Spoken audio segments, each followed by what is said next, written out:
Welcome one and all to the Cine Geeks podcast where movies, TV, and all things geek collide. I'm Roy, joined once more by my lovely co-host Angela. Hi! Hi Angela. And well, let's get to it. This is day 3 of our special 3-episode series on the 2023 Cinemalaya Film Festival. Yes, okay, achievement unlocked. Oo, sa wakas natapos din natin yung Oh, yeah. 3 days. I mean, yes, we love movies. We love watching movies. Pero it was quite a journey. Yan. Anyway, so last we left off this episode, we already reviewed a total of 6 out of the 10 na mga movies sa Cinemalaya feature film main competition for this year. And today, okay, we are recording this on Thursday night. We finished off the last of the 4 of the 10 na sine na hindi pa natin napapanood. Yes. Yes. And any general thoughts on our movie-going experience today before I introduce these films? Well, it was a roller coaster ride for me. It was an up, a down, and up, and down, and up. Ganon. Yes. Today was a wild ride, to say the least. Kasi yung parang first day, medyo parang tayo eh. Ako sabing swabe lang yung takbo natin. Kasi, pero meron siyang level of parang stability, quote-unquote, in terms of yung, ako sabing quality. Pero yung how we perceived separately and together yung mga scene dun sa day 1. Sa day 2 naman, mas wilder ride siya in terms of yung parang intensity niya nung mga pinanood natin. Talaga, tama ka doon. Pero today, medyo a bit of both siya. Yung intensity and yung quality niya was a wild ride today. I feel like it's a steep rise. It's either a steep rise or a steep dive. True. Ganon. So true. Diba? And just a preamble or medyo ipipreface lang natin tong last episode natin. Cards on the table tayo. Of course, the Cine Geek rule still applies. We do not belittle any effort by any filmmaker or any group of filmmakers kasi we know the amount of heart and effort that went into making these movies. Pero as creators ourselves, yes. Alam natin na pinaghirapan, binigyan ng panahon, ng puso, ng oras. Yes. Kung dugot pawis din ang binuhos nila, then of course, so true. Pero as much as we can take the gloves off for today, we will. Kasi talagang sobrang ibang klase talaga tong araw na to. And the whole experience itself. As a whole, yes. Super. Grabe na ngayon ko lang na-experience manood ng 4 na sine, sunod-sunod. Sa isang araw, araw. Parang grabe. More than 8 hours yata tayong nandun sa cinema. Di lang. Almost 10. Today, no? Grabe. Para tayo nag-duty. Oo. Nakatawa nga kasi parang nung papasok tayo dun sa Glorieta for Cinema 2, si Kuya Guard, yung same everyday since Tuesday. So parang tuwing papasok tayo doon, parang siyang yung minumukha niya tayo. Parang, sila na naman ba yun? Tapos nung finally, nung bago magbulawan, nagsabi siya na parang, sabi niya nyo na po ba? Oo, pang ilan nyo na po ba? Pang 10 na po ito. Tapos nakita ko yung nakapila sa likod mo. Oo. Natawa din siya. Kasi parang feeling ko siya din. Feeling ko siya din, pang 10 na rin niya yung kanina, yung bulawan. Anyway, so, yeah, that was a bit of intro dun sa experience natin for this 3rd day.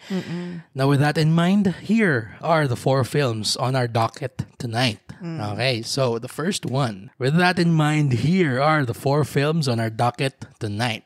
Okay, so first is Bulawan Nga Usa, or The Golden Deer by Kenneth De La Cruz. And the next is Tether by Gian Are.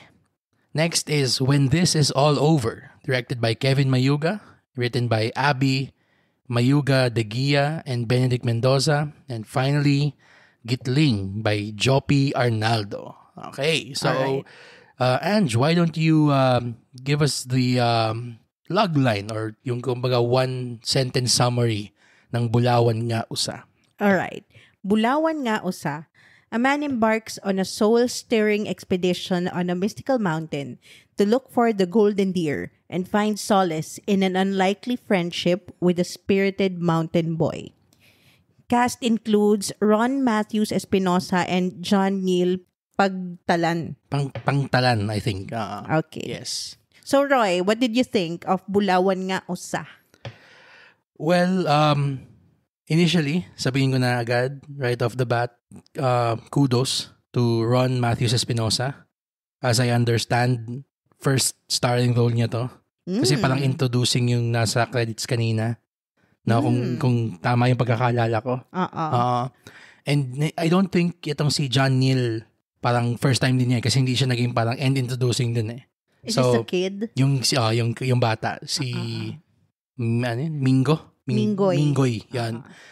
Yan. So, Ron plays McCoy. Tama ba? McCoy, no? Yes, si McCoy. McCoy. And he has this very, very special relationship with his grandfather.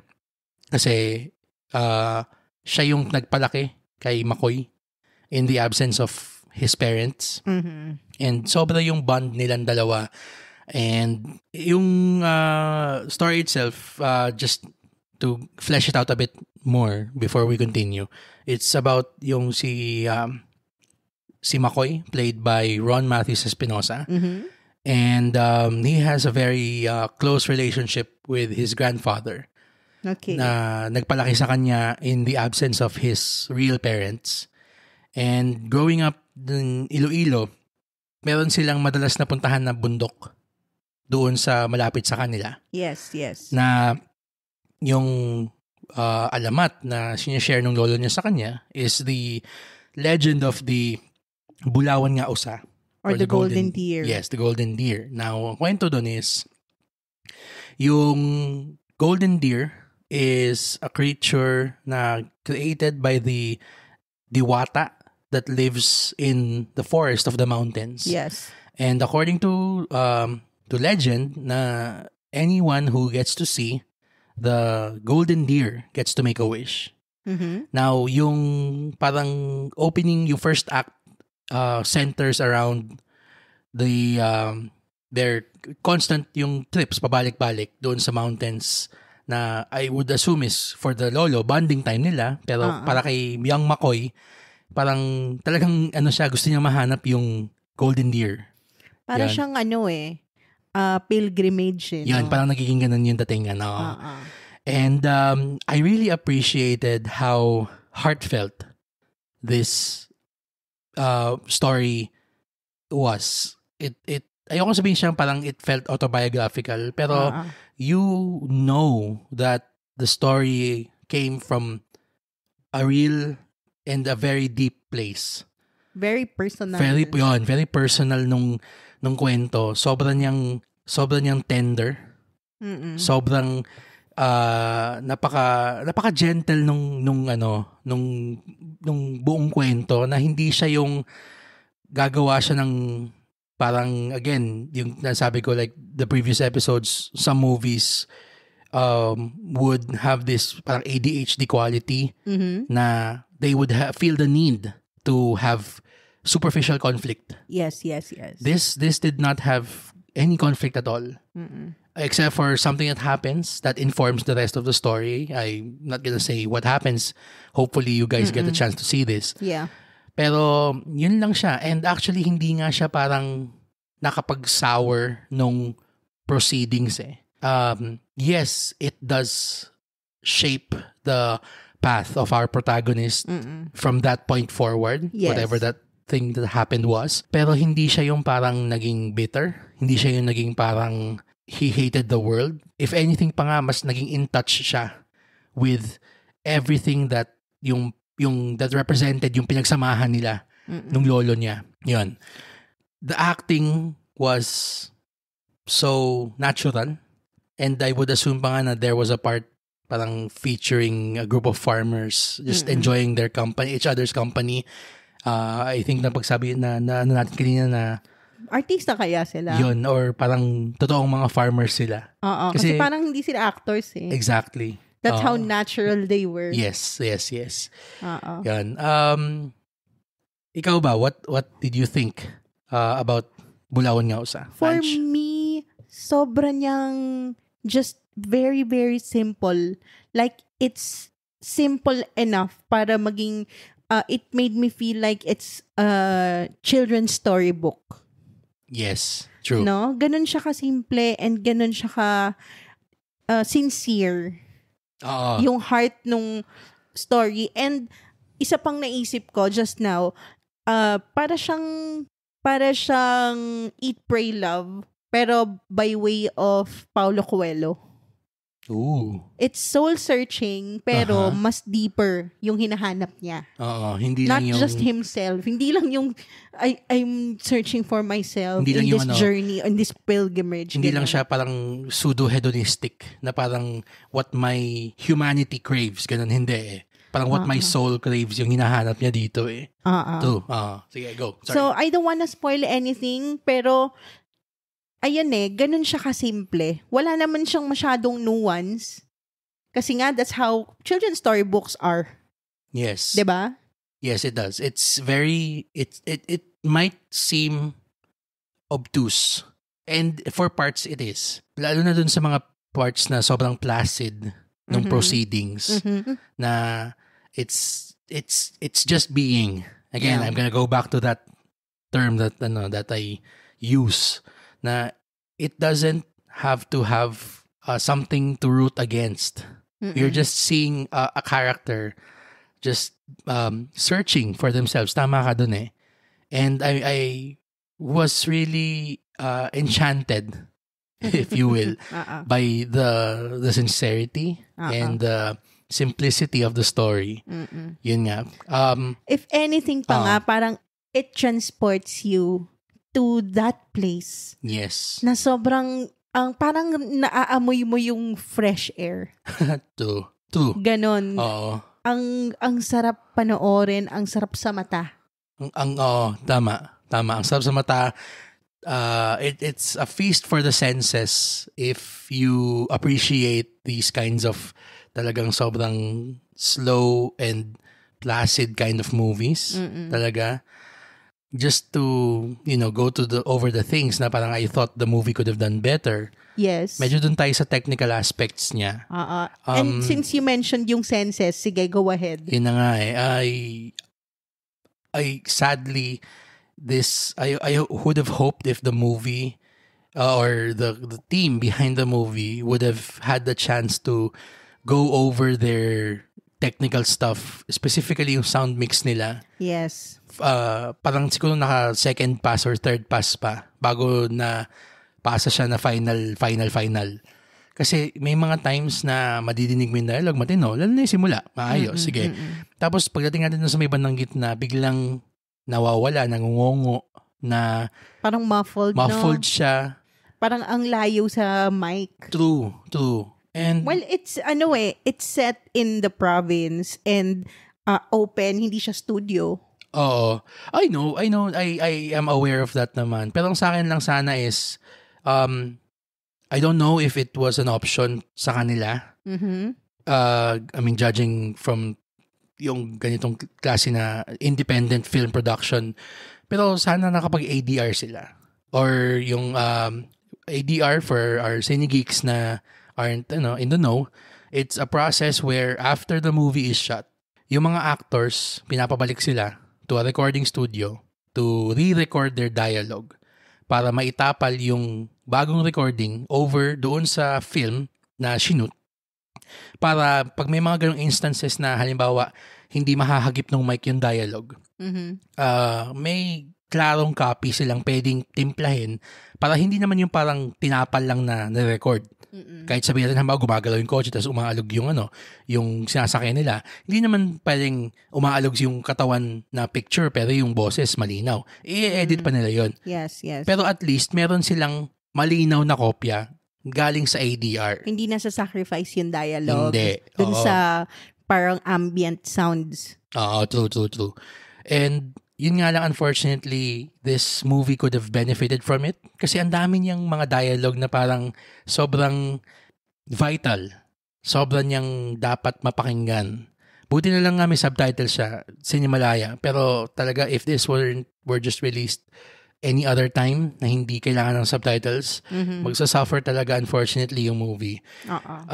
You talked about something about yung length itself earlier. Kasi nga, since the entire experience felt like a children's story, I feel like this should belong to the short film category.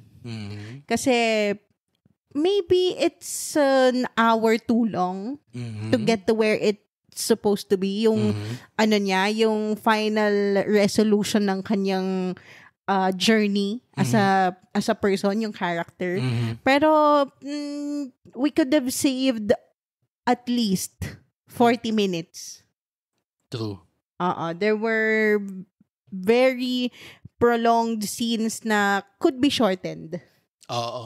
Especially with a premise as simple as this.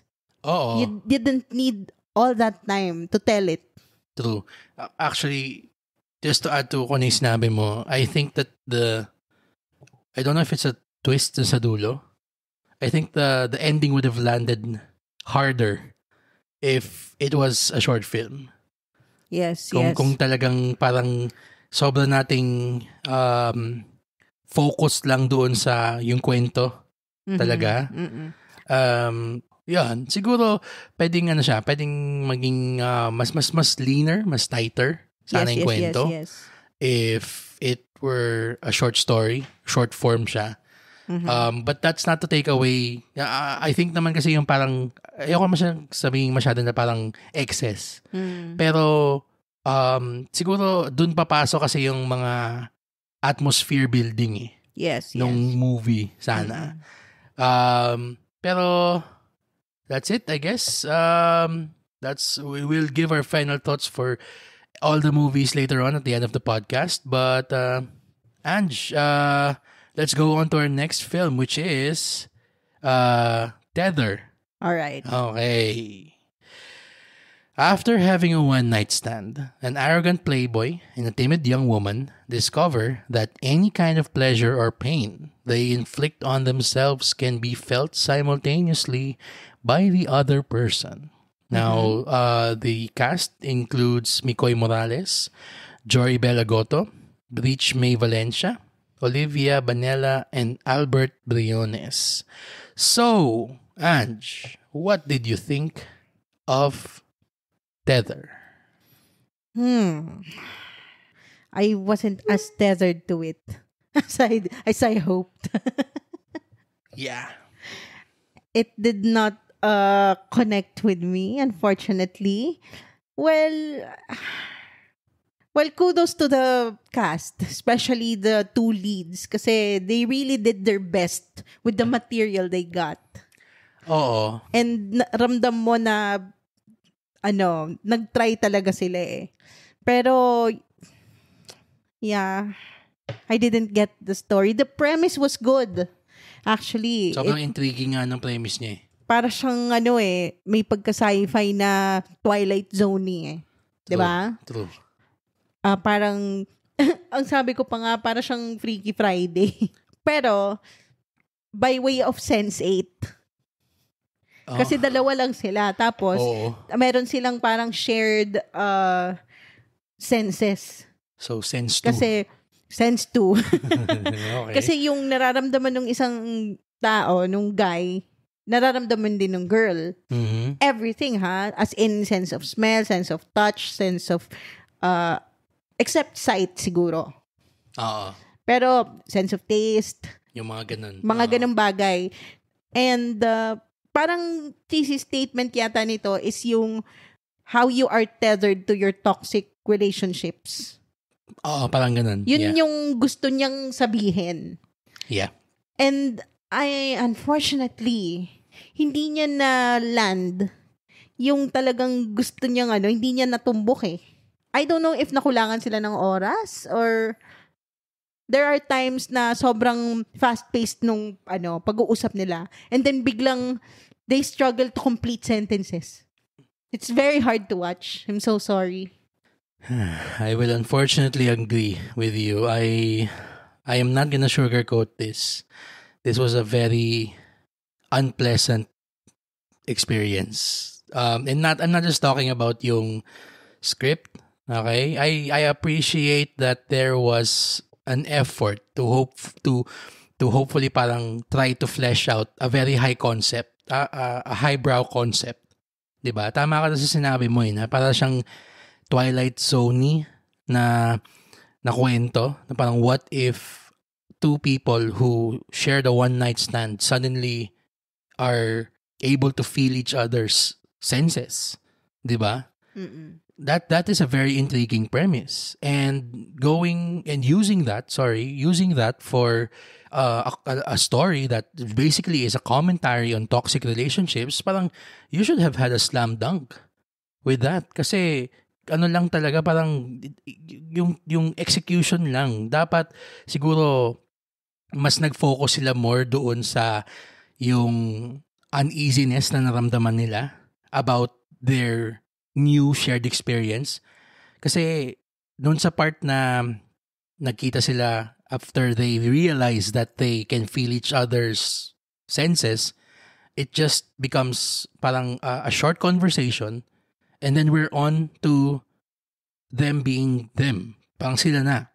Hindi ba lang tayo nabigyan nung time to fester or to marinate with the implications in their own individual capacity, what the implications are for them with this new sensation. Kasi parang, especially since the guy was portrayed as a playboy, 'di ba? Para siyang okay, paano kung biglang gantihan ako nito ni girl na sige timid nga siya, pero paano kung siya naman yung masaktan niya ako?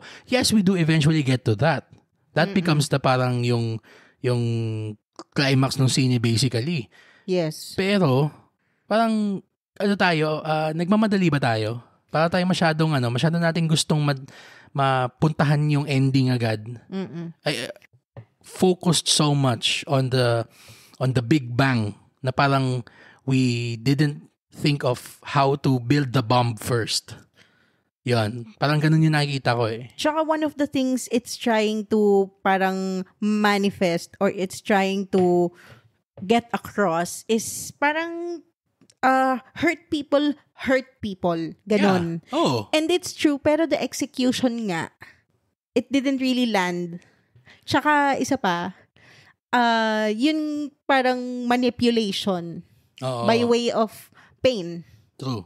Kasi, di ba, they used pain predominantly as they weaponized it basically. True.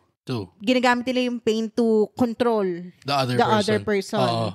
And to make them to manipulate them, 'di ba? And it could have been a great story actually. Napaka-compelling nung premise niya. Pero it just didn't land the execution. And maliban lang dun sa execution niya, parang nagsuffer din sa technical tong scene na to kasi the sound mixing also was all over the place. It's the opposite of Bulawan. God.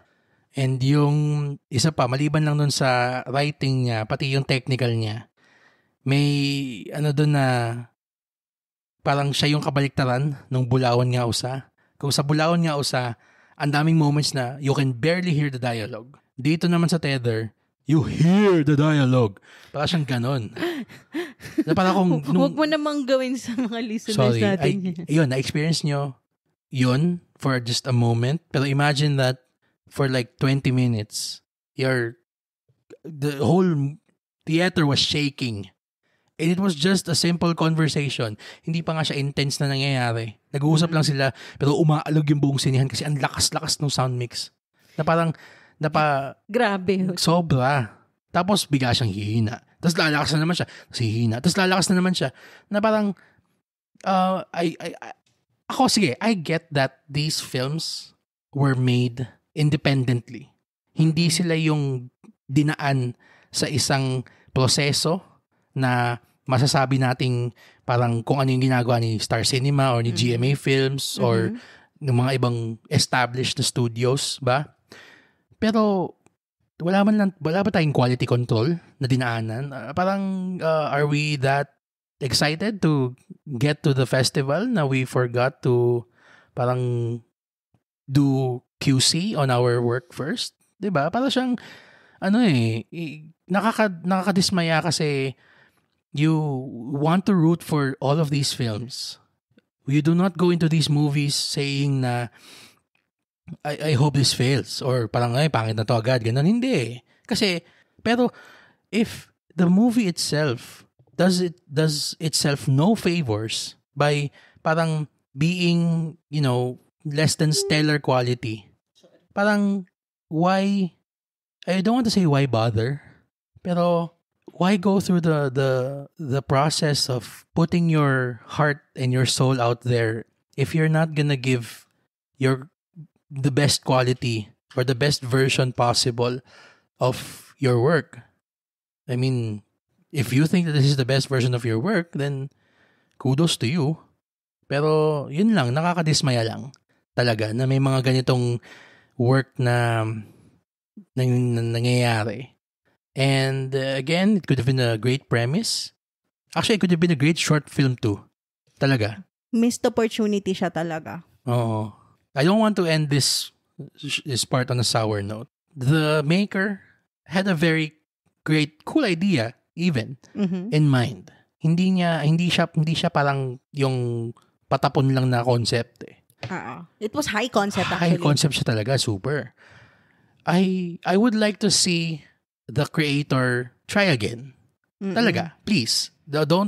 Please, I hope na if you have an opportunity to listen to this, please know that all of the things we've said are with the best of intentions, not to put you down, because we thought talaga na this could have been much, much greater than what it ended up being. Being big sci-fi fans, 'di ba? Tayo. Grabe siya. Ang cool nung premise talaga niya, yung concept niya. Hindi na nga hard sci-fi does not need any explanation. Just go with it. Takbuhan mo, just run with it. Tumakbo ka lang and then just use the hard sci-fi concept to explore the human condition. Yeah. Yun. And the extreme sex scenes were unnecessary for you to tell na they have a shared sensory experience. Kasi kung magta-try tayo magkwento ng isang mature na story, going that route is not the way to go. Personally. Yeah. Yan. We'll go on over to our next film. Right. Ange, why don't you set us up? Okay. Now, our next movie is When This Is All Over. So the logline goes, a disconnected, desperate guy forges a deal with a group of privileged misfits to plan a secret party at the height of a global pandemic for a chance to escape his reality.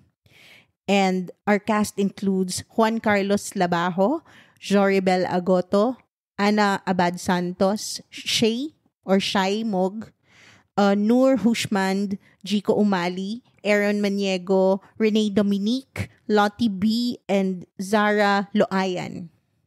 Okay. So, Roy, what did you think of When This Is All Over? When it was all over. Remember, Cine Geeks, when I started this episode, and sinabi ko na any movie, no matter ano yung lalabasan niyang produkto, kakalabasan niya, must be given a certain level of respect. Kasi alam mong pinaghirapan siya. Right now, sige, I will say that this movie is a technical achievement, a great technical achievement. Completely agree. There were many stylistic choices. The stylistic choices landed on a purely aesthetic level. It enhanced the heightened reality that the story finds itself in. Okay? Yes. And I also appreciate so much how game the entire cast was. Okay? Everyone brought their A game, including J.K. Labajo. Okay? And by the way, Joribel Agoto, also Yes. the star of Tether. She was returns here. Yes, she's the co-lead. Yes, also bringing her A game as well. No question about that. Yes. It succeeds in being this neon colored, well, drug fueled fever dream. Yeah. If that was the aesthetic that the creator was going for, they nailed it. It Hard. really was. It really was.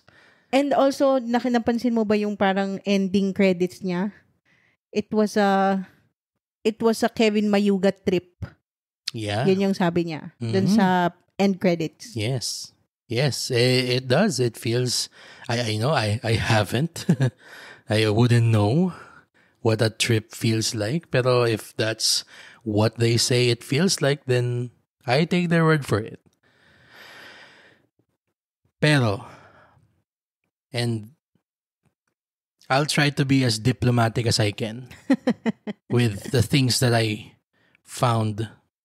Ayokong sabihin lang na could have been improved.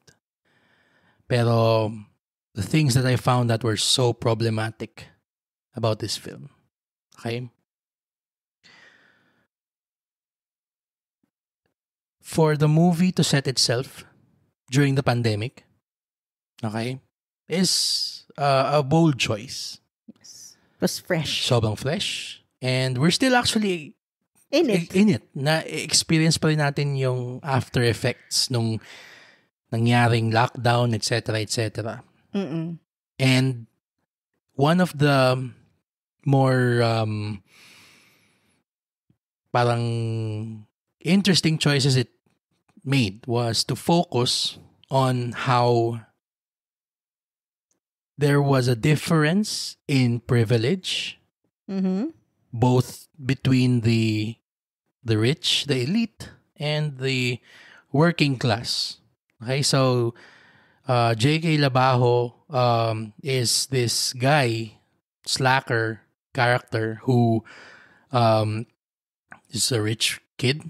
He lives in a condominium, a fancy condominium. He has very, very rich neighbors. And he doesn't work. Doesn't work kasi pinapadalahan siya ng nanay niya ng pera galing sa States. And even if he does work, I mean, he sells dope for a living. Yun yung kanyang work, so to speak. Yes. Now, ang parang gustong iparating nitong scene na to, na nung lockdown, nakakaawa naman yung mga dudes and dudettes na nasa loob ng mga condominium nila, na nakakulong, hindi sila makapag-party, hindi sila makapag BGC, hindi sila makapag-pobla. The movie started in, I hate to call it pobla because it's poblasyon. Poblasyon. Yun. Now, for us to parang use this guy who is in the company of individuals who think that the lockdown is a pain in the ass is a very, very, very poor choice. Poor taste, out of touch, sobra niyang nagre-reek of elitism. Yes. Alam mo nga, I actually thought during the first part of the movie, akala ko its take was ironic. Na parang this is satirizing their privilege. True. Pero by the end of the movie, it romanticized it. It even parang asks the audience to sympathize with their plight, so to speak. Na nakakaawa naman sila, hindi sila makagimik. Tapos, ito pa yung nakakainis doon eh. Kasi, doon sa gitna ng movie, na parang, ang tawag nito, may naging birthday party para doon sa isang staff ng condominium nila. Mm-mm. Now, the movie treats that incident as something na parang, bakit sila pwedeng mag-party?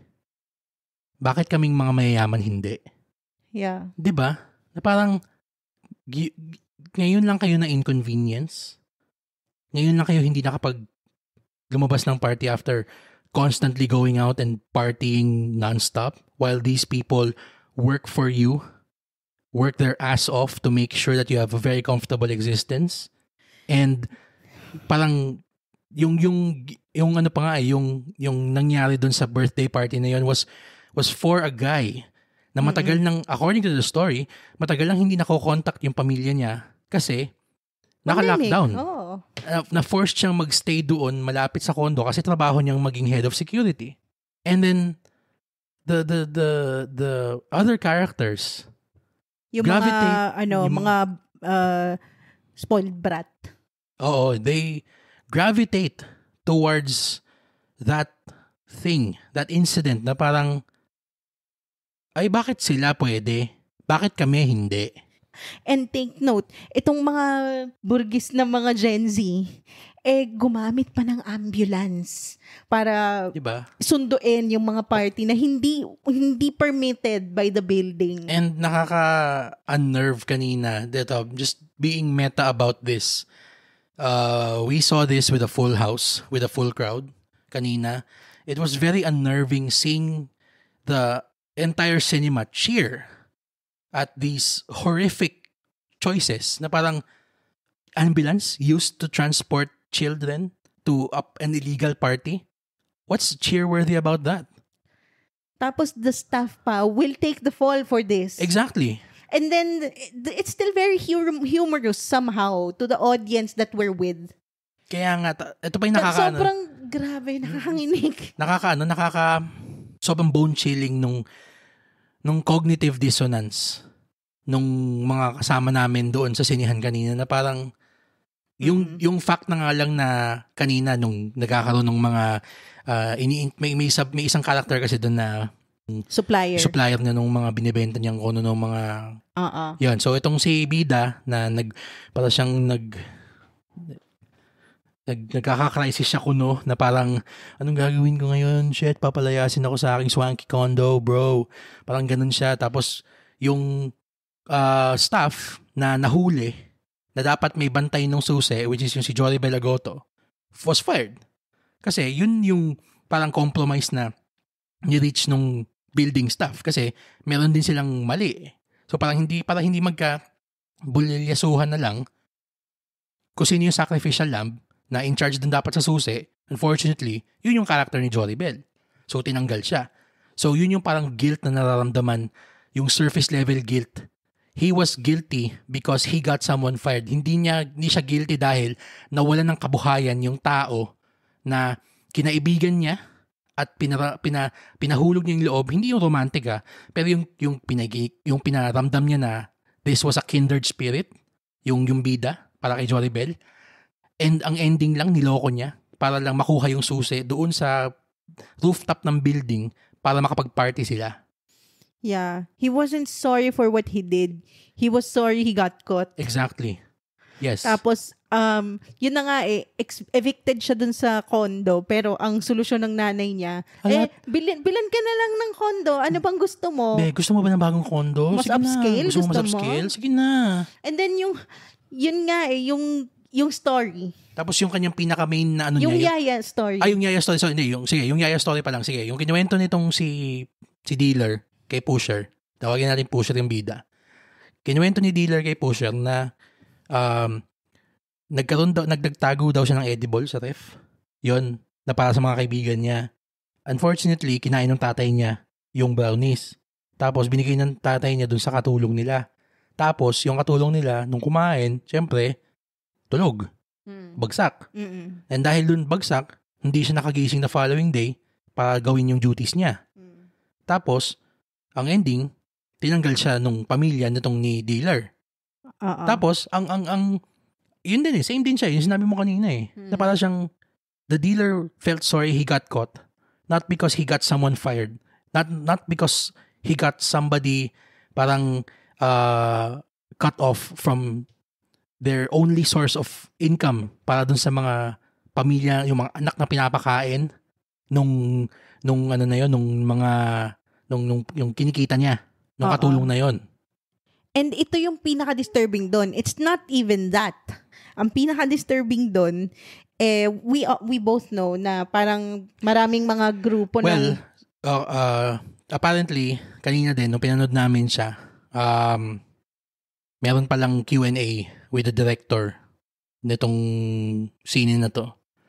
And ang akala ko was, okay, sige, Q&A. Para siyang magiging academic na people would come forward and ask questions. Ang ending pala, ano pala siya? Kamag-anakan incorporated screening pala siya.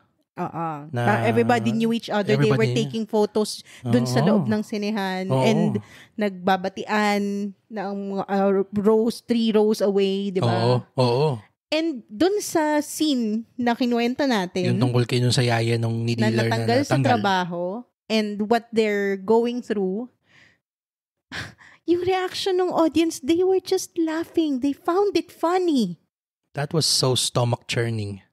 The movie wasn't stomach-churning. The people we were watching it were stomach-churning. Yung reek, sobrang nagre-reek ng privilege. Oo. Tapos ito bang pinaka-nakakatawa doon? Wala pa tayo doon sa best. Wala pa tayo doon sa exciting part. Ha?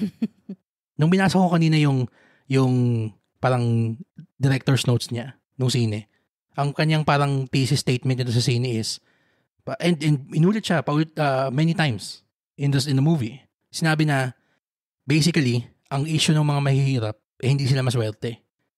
Oo, na parang the only difference between the poor people and the rich people is luck. It's luck. Oo, na parang, na it just so happened na mayaman kami kasi sinwerte kami. And we're struggling with the guilt of having that luck. Yeah, we want you to know na, you know what, we feel so bad na kami yung sinwerte and hindi kayo.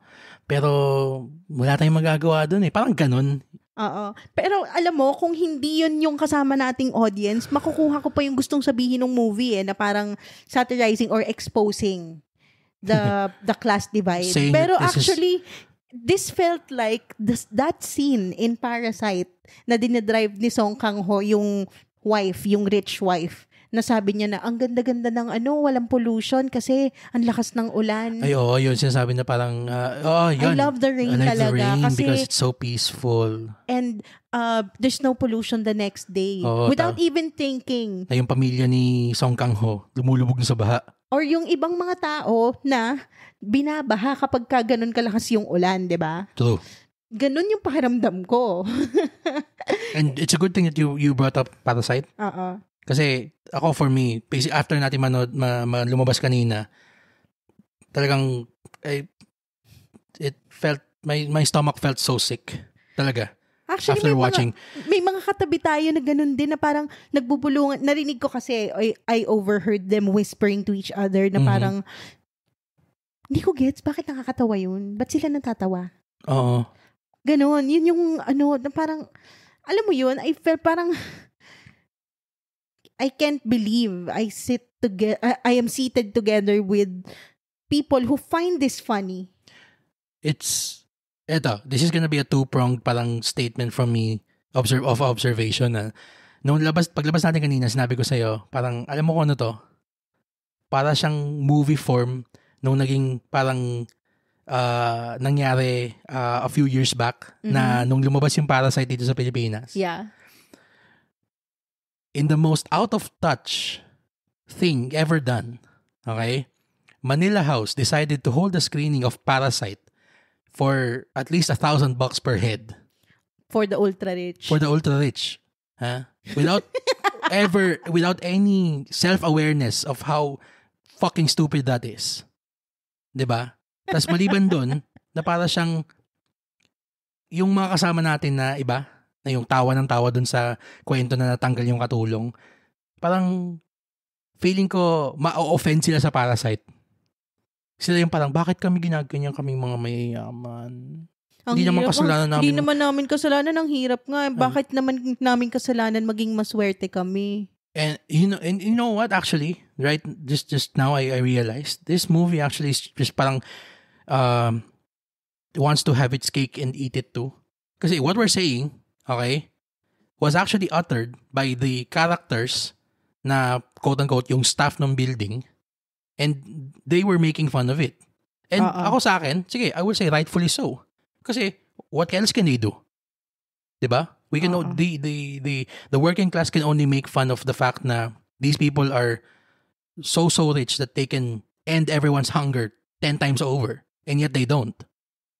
Pero yung parang gusto niyang maging commentary about it, and then gusto niya makipag-sympathize din tayo doon sa mga mayayaman, that's just too much. And then yun Pick a lane, dude.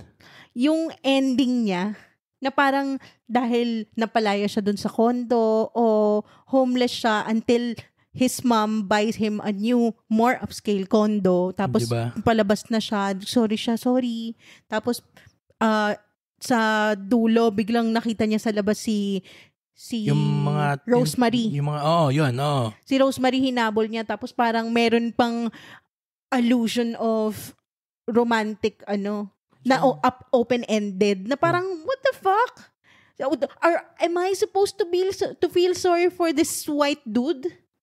Privileged, jobless white dude na pusher. Diba?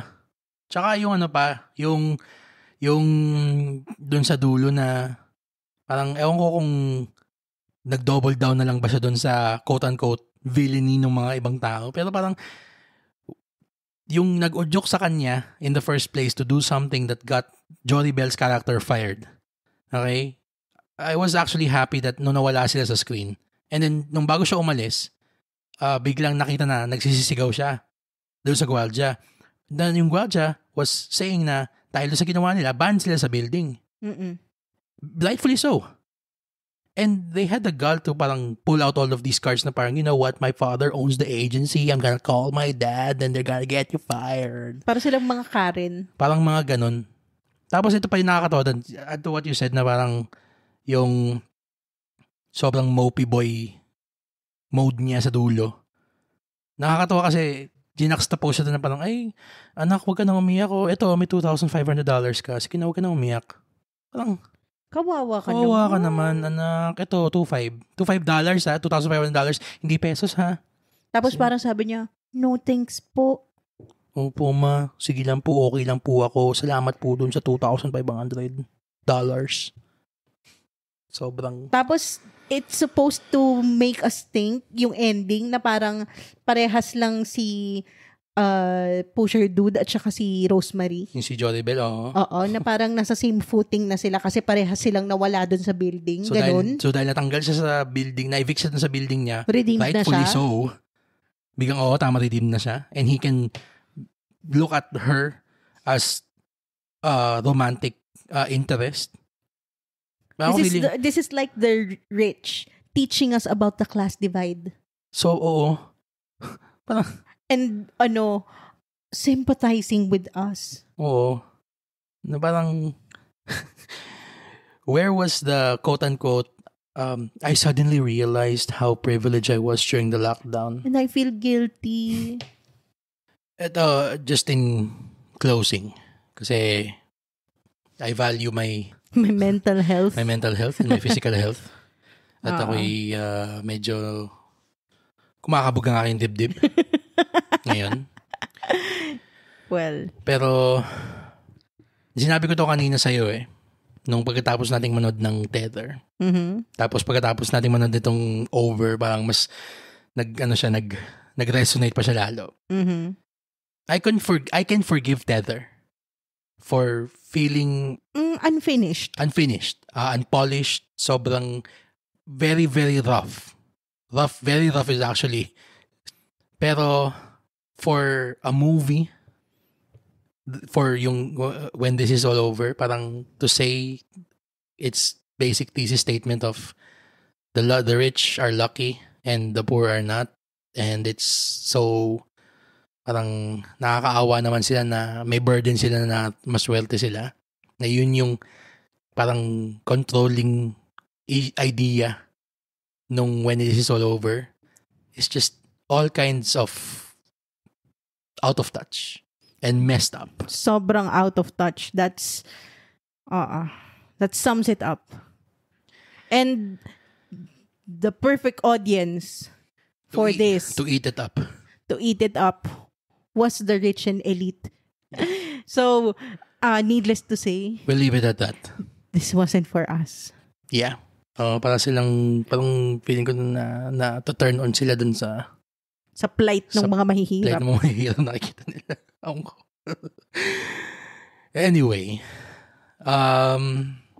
So, yeah, as you can hear naman, this was a very wild day.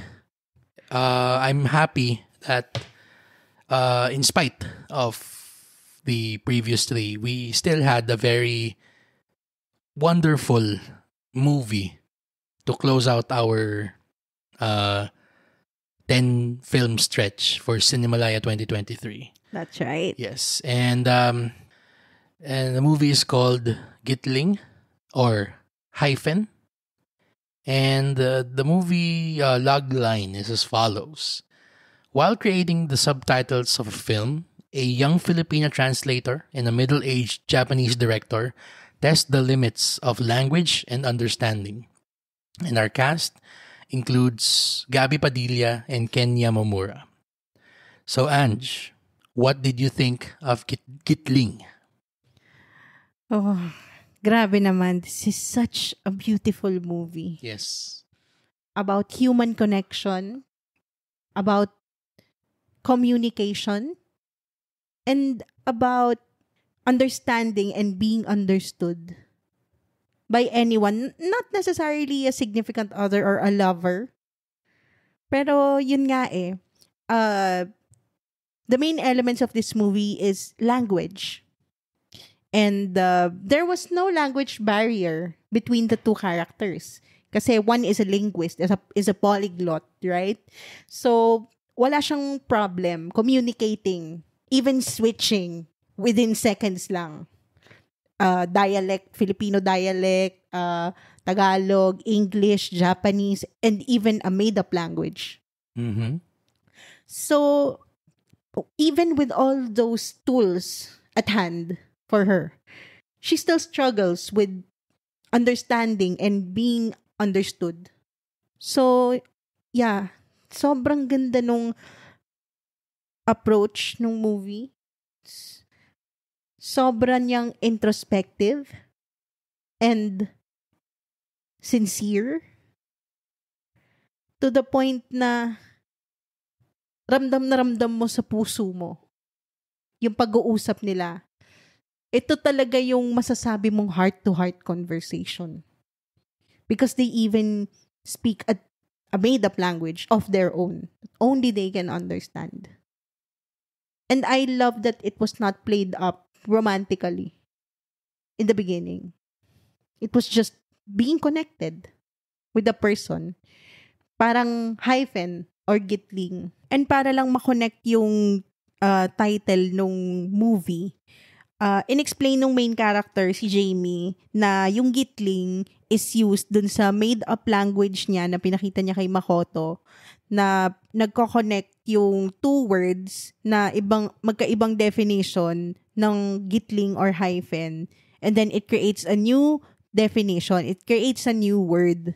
So, parang niliken niya yon sa people, sa mga tao na yung isang tao, meron siyang sarili niyang definition, and then yung isang tao din, meron siyang sarili niyang definition for himself or herself. Tapos, when they connect, parang hyphen, parang they create a new meaning when they're together. Yun yung essence nung gitling or hyphen in language and in couples, in life, parang ganon. Para siyang connecting line, ganon. I totally agree with that. Yung kung paano ginamit yung concept ng hyphen. Tama na may mga tao na iba yung definition nila in life. Pero kapag pinagsama sila, may possibility na pwedeng gumawa ng bagong word or bagong parang definition together, ganun. And ako, ang pinaka nagustuhan ko dun sa movie, yung parang sobrang unashamed niya doon sa kanyang influences. Specifically, yung influence ng si Wong Kar-wai yung mga movies na yung In the Mood for Love na nakakatawa kasi binanggit pa siya doon sa movie na tanungan sila ng dalawa, parang what's your favorite film? Tapos isa yun dun sa mga parang guess ni Makoto na favorite film ni Jamie. And yung signature na emotion na nasa mga Wong Kar-wai movies, which is usually hindi naman siya parang consummated love eh. Hindi siya yung parang nagkaroon ng catharsis na nagkaroon sila ng happy ever after eh. Usually yung mga ganong, yung mga relationships na pinoportray nung kay Wong Kar-wai eh yung mga parang pasulyap-sulyap, pa bulong-bulong, tapos yung parang pag-express nila ng nararamdaman nila sa isa't isa is hindi gamit yung mga usual na words na naiisip mong sabihin kapag in love ka. Parang dinadaan nila sa mga salita na magkakumustahan, magtatanungan sila kung kumain ka na ba. Tapos yung kahit yung manner lang ng pagkakasabi ng kumain ka na ba, tapos yung pagsagot na isa na parang hindi pa, doon niya hahanapin yung subtext, yung nuances of the relationship or the burgeoning relationship na from the start pa lang eh alam mo nang doomed, alam mo nang it's not gonna happen between them. And ako sobrang na-appreciate ko yung ano na yun, yung ganong choice nung scene to just be so unashamed again of it being inspired by again Wong Kar-wai. What did you think of yung acting dito sa Gitling? It was non-acting. Mm-hmm. Yung signature independent films na wala masyadong movements, wala masyadong flair or performative acting. Parang ano lang, sobrang minimalist nung acting style. Oo. I agree doon sa sinabi mo. Yung pinaka parang nagustuhan ko dito yung yung kay si Makoto. Again, portrayed by Ken Yamamura. And yung kanyang parang stoic attitude, yung kanyang parang pagiging hindi mo ma-decipher yung kung ano ba talaga iniisip niya kung hindi ikaw si Jamie, kung hindi ikaw yung kausap ni Jamie na parang meron silang, yung katulad sinabi mo kanina, meron silang sarili nilang language na sila lang yung nagkakaintindihan. Yung na-bring out siya of his shell, and eventually we will find out na parang may dahilan kung bakit ganun siya ka-reserved, especially dun sa yung pakikitungo nilang dalawa sa isa't isa. Pero again, yun na nga yung sinabi mong non-acting, sobrang niyang naturalistic. And kudos din dun sa dialogue. Kasi sabi mo kanina, polyglot nga yung character ni Jamie. Yung movie is actually told in 5 languages, no? Tagalog, English, Hiligaynon, mm-hmm. Japanese, mm-hmm. and made-up language. And yung made-up language na gawa ni Jamie, tapos tinuro niya kay Makoto, yes. Yung, grabe yung intelligence nung pagkaka-construct nung script, in that may mga moments na mag on a dime, biglang iiba yung language na ginagamit. And it's funny kasi pinoint out siya nung scene through Makoto na parang tinanong niya na, hindi ka parang, in paraphrasing, tinanong siya, hindi ka ba nahihirapan na parang one sentence pwede ka mag-English tapos the next sentence mag-Japanese ka. Tapos sabi ni Jamie doon na parang minsan mahirap pero it's fun. Parang siguro to imply na parang may mga times na sabi na parang gumagana yung utak ko pag ganun na na-challenge siya to talk in so many languages. And aside from the script, siguro yung naisip ko na strength niya would be its cinematography, yung the way that shots are composed, yung pagkaka-frame nung longing, nung parang distance between them, even if magkatabi lang silang dalawa, parang ramdam mong merong oceans dividing them na gustong-gusto nilang parang languyin just to meet each other halfway. Pero alam nilang hindi yun yung dahilan kung bakit pinagtagpo sila, nung destinies nilang dalawa. Ikaw, what did you think? What are other things did you like about the movie?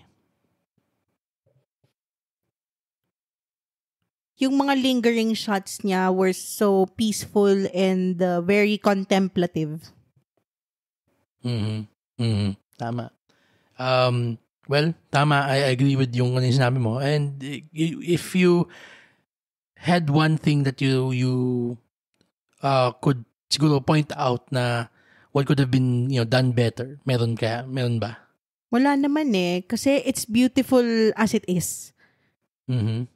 It is unconsummated love and connection, deep connection talaga between two people. Not even in a sexual way. Oo. It's just seeing somebody's heart. Ganon. Yung connection ng two characters na ang ganda. And ang bittersweet nung ending. Yes. Yung standard na ganong klaseng yung kay Wong Kar-wai na parang just in the moment na you thought na they would parang profess their love for each other, dun sila mag-hold back and ma-realize nila na their separate worlds are calling them to return, so to speak. In this movie, quite literally. Pero yun, ako din, I agree na talagang wala na masasabi about this movie. Talaga. What are your final thoughts about the movie before we continue on with our final thoughts for today's movies? Actually, wala na. You said it. I totally agree with what you said na it's actually basically a perfect movie. It's full of emotion even if it doesn't have so much parang quote-unquote yung mga dramatic moments. It's so full of energy even if hindi siya masyadong crackling yung dialogue niya.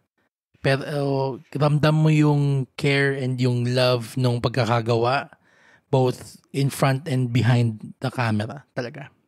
Okay, so with that being said, what did you think of the crop of movies na pinanood natin in closing lang? Siguro not to go back deep dive for all four, pero just yung mabilisan lang na thoughts mo about the 4 movies we saw today. Well, there are those na nag-show talaga yung parang time constraints or struggles nila sa production. Meron din namang narratively problematic and out of touch. And then there is with good intentions, very sincere and heartfelt, but it took too long to tell its story. It could have been shorter. Meron nga mga ganun. And ito namang one movie that stood out for me is like a master class of just making you feel things. Oo. I agree. Dun sa yung last na sinabi mo na kahit hindi siya nag-i-inform nung experiences mo sa buhay mo, parang yung gitling nagtatap into something na parang universal siya. Yung pakiramdam na ramdam mo yung emotion, ramdam mo yung lungkot, ramdam mo yung longing, yun for Gitling. Yung dun nga sa Bulawan, sorry, sa Bulawan nga usa. Yes, it's well-intentioned, beautiful yung kanyang kwento, pero it could have worked better as a short film. Tether feels like a rough draft. Yun, pakiramdam kong para siyang first pass ng isang script, tapos dahil wala ng oras, sinabi ko, sige, yan na lang. And I think I've said all I want to say about When This Is Over. Kaya ako nang bumalik dun sa negativity nung ano na yun, nung part natin dun. Pero that's it. Ako, well, just one last. What did you think of Cinemalaya as a whole this year? Ikaw, was it fun? How was it enjoyable? Wow. Yeah. There were heavy watches, there were kilig moments, and there were profound movies and exciting cinema experience. Mm-hmm. So, I wouldn't have it any other way. Diverse naman yung collection of movies niya. Whether it was for me or it was not. Yeah, it was, I hope it finds its audience. Oo, talaga. This actually is the first time na nakapanood ako nung lahat ng mga Cinemalaya movies in contention. First time kong nanonood ng 4 na sine sa isang araw, ng 10 movies in 3 days, and grabe yung roller coaster of emotions just watching. Nagsimula tayo sa yung Duyan na Magiting all the way to Bulawan nga Usa. Talagang grabe yung yung spectrum ng creativity ng Filipino filmmaking community. Talaga. Sinabi ko siya last episode na in all honesty, ako yung tipo ng moviegoer noon na parang ready mag-dismiss ng mga sining Pilipino kasi parang lagi namang rom-com yan lagi namang cheating movie yan mga ganon. Pero just my eyes being open to the possibilities that the independent film scene dito sa Pilipinas can bring dito sa Cinemalaya was quite literally a life-changing experience. And like you, I wouldn't have it any other way. So, yeah, that's it for me. Okay.